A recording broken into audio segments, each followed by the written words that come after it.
C'est la mixture entre nos propres efforts et recevoir pleinement ce que Jésus a fait pour nous, croire, grandir dans ce qu'il est et ce qu'il a fait, c'est qu'elle vient éroder, voler notre joie de servir Dieu. L'apôtre Paul dira dans Galates 4, verset 15, « Où est donc l'expression de votre bonheur ?»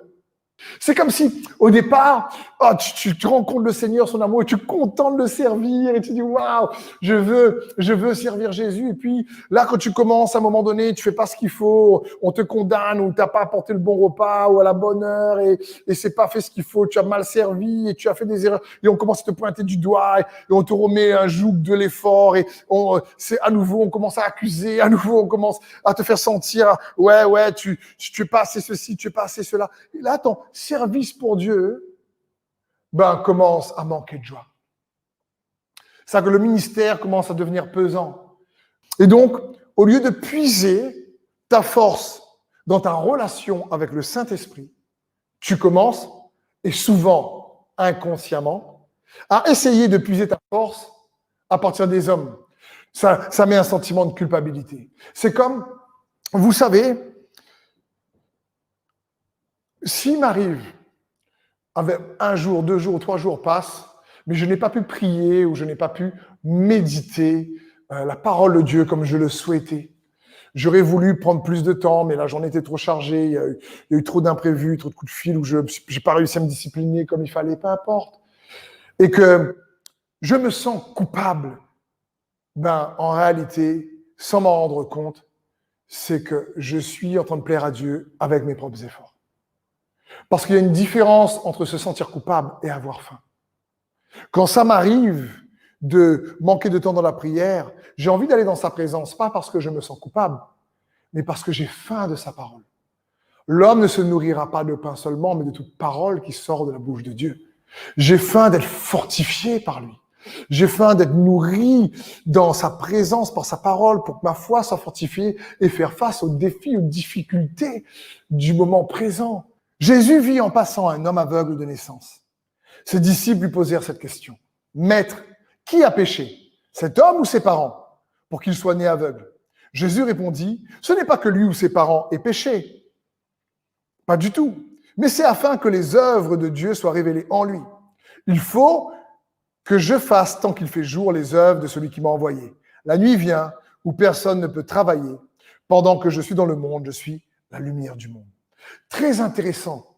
Qu'est-ce qui se passe ici? Les disciples ont grandi depuis leur jeune âge, bien sûr, sous l'ancienne alliance. Et d'ailleurs, n'oublions pas que lorsqu'on parle d'alliance ou de testament, l'Ancien Testament, le Nouveau Testament, on parle ici d'héritage. Les disciples, à l'époque, avaient grandi sous l'héritage de Moïse, qui est le ministère de la condamnation et de la loi, des propres efforts.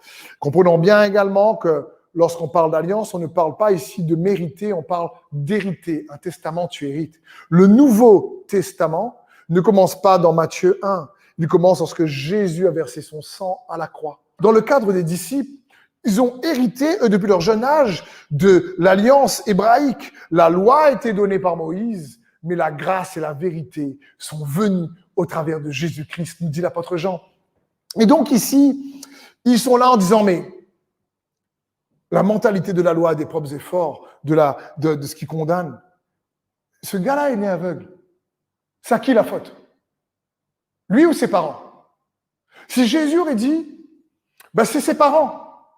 Alors là, le gars est victime. C'est le gars est victime.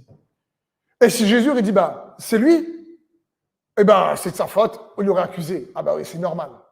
Et le problème, lorsqu'on est toujours influencé par cette manière de penser, c'est qu'on va toujours essayer d'accuser parfois les autres pour s'excuser. On a tous fait ça, des fois même dans des disputes, dans les couples, etc. C'est ta faute pour s'excuser. On accuse. Et si vraiment on n'arrive pas trop à s'en sortir, on fait la victime. Ouais, mais tu vois, je suis triste. Et ça, c'est quelque chose qu'il faut faire attention. Oui, on peut aussi parfois faire des propres erreurs et récolter ce qu'on a semé. Mais je parle ici d'une autre approche. Je ne parle pas de ces deux autres approches-là. Je veux juste les équilibrer. Je parle de l'approche de ce levain, comme dit l'apôtre Paul, qui nous influence lorsqu'on marche constamment où on interprète notre vie constamment à la lumière des accusations, de la condamnation. Est-ce que tu t'es déjà posé cette question? À qui as-tu emprunté tes convictions ou tes croyances? Est-ce que c'est jamais facile de remettre en cause ses convictions ou ses croyances? Parce que des fois, elles sont automatiques. Et là, je me dis, à qui? Jésus dit, attendez, il est en train d'essayer de dire aux disciples, vous avez grandi en essayant de savoir c'est à qui la faute à chaque fois par rapport à l'Ancien Testament, je comprends. Mais le but de l'Ancien Testament, notamment de la loi, était de conduire à Christ. Parce que la parole de Dieu nous dit que Christ est la fin de la loi pour la justification de tous ceux qui croient. Nous vivons dans un monde déchu. Les bonnes choses et les mauvaises choses arrivent aux justes et aux injustes parce qu'il y a le péché dans le monde. Parce que le monde est déchu, nous dit lui-même Jésus. Et chercher la faute tout le temps va pas forcément t'apporter la restauration ou la paix. Et surtout quand tu te sens accusé ou quand les autres cherchent à t'accuser. Dis-toi bien que ce genre de manière de croire ou d'interpréter certaines situations, donner du sens, ils essaient de donner du sens à une maladie en accusant, en mettant la faute sur les gens. Mais c'est pas ça, celui qui reçoit l'abondance de la grâce et le don de la justice. C'est pas ça la bonne nouvelle de Christ. Et c'est ce que Paul veut faire comprendre lorsqu'il dit mais Christ ne vous servira à rien. Il sera sans effet si vous mixez constamment l'accusation, la condamnation, au lieu de regarder à Jésus, qui est l'auteur et le consommateur de notre foi. À la croix, Jésus, comme il a prié dans Jean 17, il veut que nous puissions le connaître comme celui qui est amour.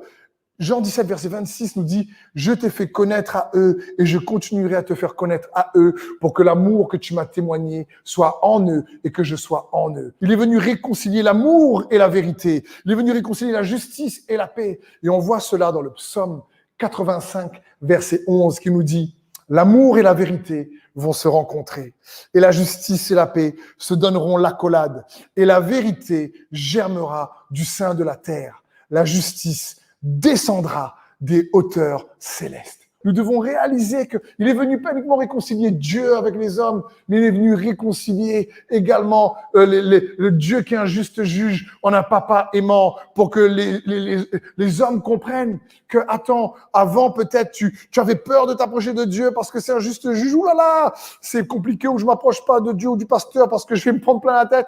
Alors non, c'est un père aimant. Il veut que tu sentes à l'aise, que tu te sentes aimé de lui. Voilà ce qu'il veut. Et Jean-Baptiste lui-même avait du mal avec ça, parce que Jean-Baptiste était un homme qui était venu prêcher la condamnation. Il était en prison parce qu'il avait prêché à Hérode qu'il était dans l'adultère, il avait pris la femme de son frère. Il entend que Jésus, lui, dit à la femme qu'on a pris en flagrant délit d'adultère, « Mais moi non plus, je te condamne pas. Va et ne pêche plus. » Et je crois qu'il nous faut réaliser que quand tu sais que Dieu t'aime et que tu es aimé de Dieu, tu ne t'approches pas juste d'un juge ou d'un juste juge, tu t'approches d'un Père rempli d'amour.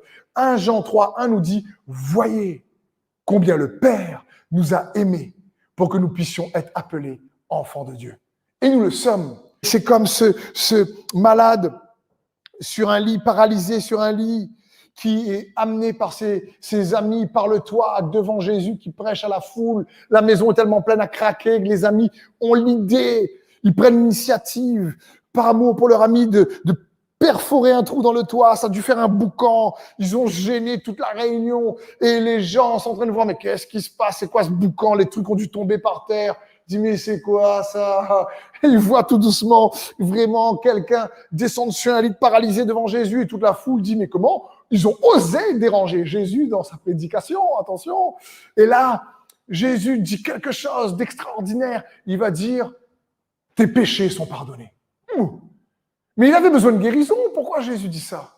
Parce qu'il a dû être tellement jugé comme l'aveugle. Si tu es paralysé, c'est de ta faute ou c'est de la faute de tes parents?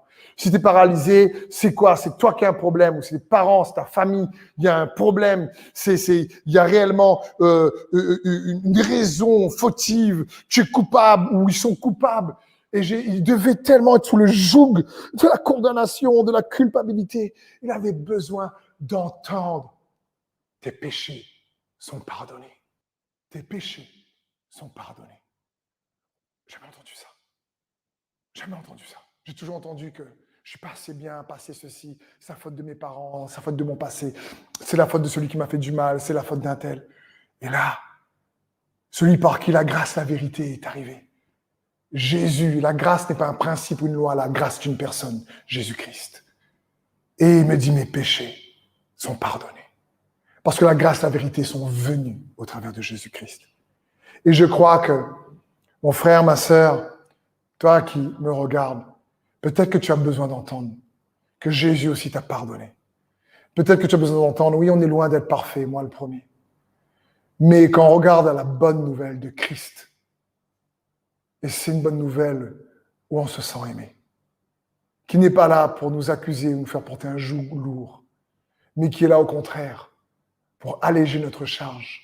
Elle n'est pas là pour nous rendre anxieux, enlever le repos, mais au contraire, pour nous donner du repos, parce que Jésus sait que dans ce monde, il y aura des tribulations. Et il nous a dit, prenez courage, car j'ai vaincu le monde.